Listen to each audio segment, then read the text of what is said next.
There are many different forms and styles of design used in logo creation, but logos all have a general form and basic anatomy.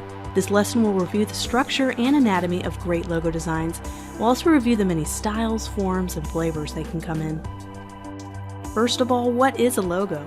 Can a symbol without text or a company name be considered a logo? Let's break all this down. A logo type is a written type or characters that make up a company or logo name.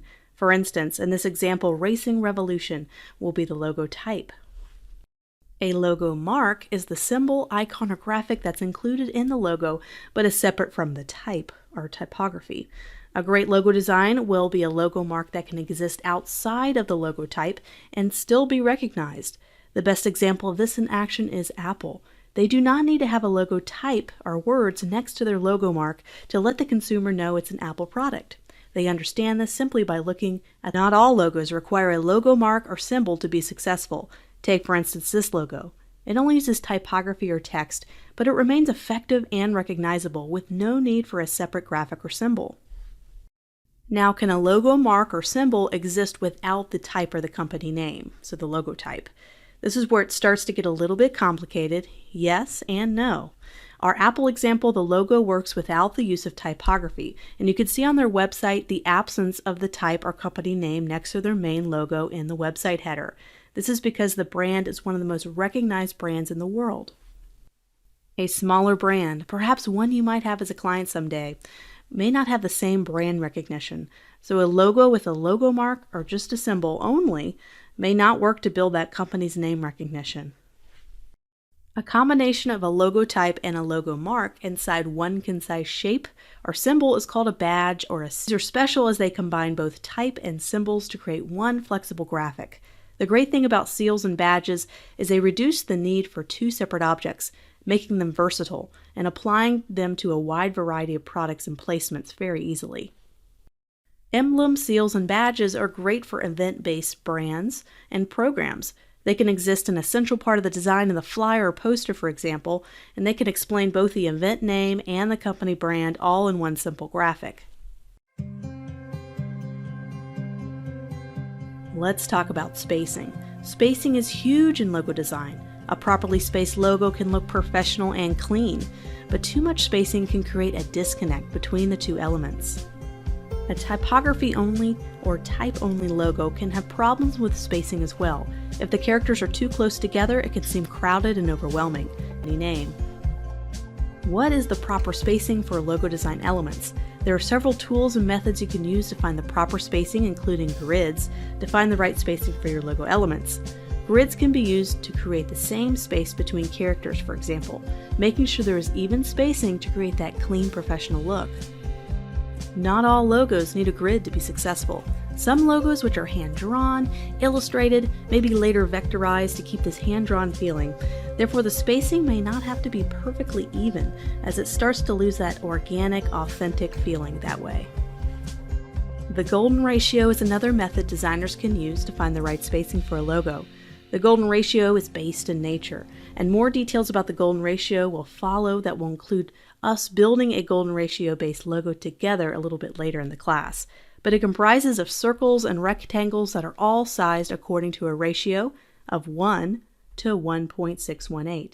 These circles and rectangles can then be arranged in a way to create spacing and shapes that apply the golden ratio to them, giving them a look and a feel that is based on the ratio that is pleasing to the eye and found in nature. And lastly, there's the designer's eye. Finding the right spacing does not have to adhere to a special formula or a grid. With practice, you'll learn what looks great and what distance is too far or too close. They call this optical adjustment.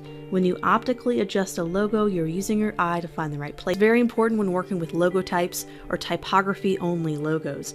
This is because certain characters create wider gaps between them optically. If we were to put this T and this P together, it creates this default spacing between the characters. I think this is a nice spacing, not too wide, not too close, but what if we had a T and an A together, and we wanted to have the same spacing between each character of the word? We can do that here, but because the T naturally has bigger gaps to the left and right sides, because the heaviness is on the top of the T, using the same spacing is a little bit awkward. That is why manually adjusting character spacing may be needed to offset these visual gaps when that T is creating. The act of manually adjusting the spacing between type characters is called kerning, and we'll do plenty of that when we work on logo projects together. Now it's time for the balance of the logo, and finding the right balance in a logo design is critical. I find a lot of designers like to create large logo marks or symbols, but leaves this seemingly tiny logo type in its wake. Hard to see and hard to read. Company name recognition, as we reviewed earlier, is essential to a newer or budding brand. Being able to have the type be readable but also balanced with the symbol is good. Neither the symbol or the type should overwhelm or take over. There should be a balance in the logo, and a lot of times the grid can come in handy in finding the and logo type are figured out by making the symbol half of the width of the text, using the grid to figure out exactly what that is. There are different terms you may have heard related to different types of logo design. I'm going to go over a few so you can get a good visual description of a few of the main ones. Monogram logos, or you might have heard the term abbreviation logos, they consist of the initials of a company. For example, International Business Machines, or IBM as you know it. They use a monogram of the company for its main symbol or mark. Word marks. Another name is logotypes, as we discussed earlier. Word marks are basically logotypes and type-only logos that consist of the company's name only. Google and FedEx are great examples of this in action.